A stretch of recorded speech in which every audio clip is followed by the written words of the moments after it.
സന്തോഷ നിറവിൽ ഒമാനിലെ പ്രവാസികളും ചെറിയ പെരുന്നാൾ ആഘോഷിച്ചു. ഇക്കുറി കേരളത്തിലെ അതേ ദിവസം തന്നെ ഒമാനിലും പെരുന്നാൾ എത്തുകയാണ്. ഇരട്ടി മധുരമാണ് ഇത് വിശ്വാസികൾക്ക് പകർന്നത്.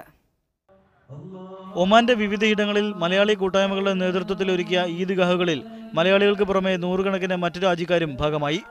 റമദാനിലൂടെ കൈവരിച്ച ജീവിത വിശുദ്ധി വരും നാളുകളിലെ ജീവിതത്തിന് ഊർജ്ജമാകണമെന്ന് പെരുന്നാൾ കുത്തുബയിൽ ഇമാമുമാർ ഉദ്ബോധിപ്പിച്ചു. ഗാല അൽ റുസൈഖി ഗ്രൗണ്ടിൽ നടന്ന ഈദ്ഗാഹിന് ആർ യൂസഫ് നേതൃത്വം നൽകി. ഇസ്ലാം ഉയർത്തിപ്പിടിക്കുന്ന നീതിയുടെയും സമത്വത്തിൻ്റെയും സത്യത്തിൻ്റെ മഹത്തായ സന്ദേശങ്ങൾ അതിൽ യാതൊരു വിട്ടുവീഴ്ച ചെയ്യാതെയും ജനങ്ങളുടെ മുമ്പിൽ ശരിയായ സ്വഭാവത്തിൽ അവതരിപ്പിക്കാനും മുസ്ലിം സമൂഹത്തിന് സാധിക്കേണ്ടതുണ്ട്. ഇന്ത്യൻ ഇസ്ലാഹി സെന്റർ ഒമാന്റെ ആഭിമുഖ്യത്തിൽ റൂവി, വാദി കബീർ, സീബ്, സുവൈഖ് എന്നിവിടങ്ങളിലും ഈദ്ഗാഹുകൾ നടന്നു.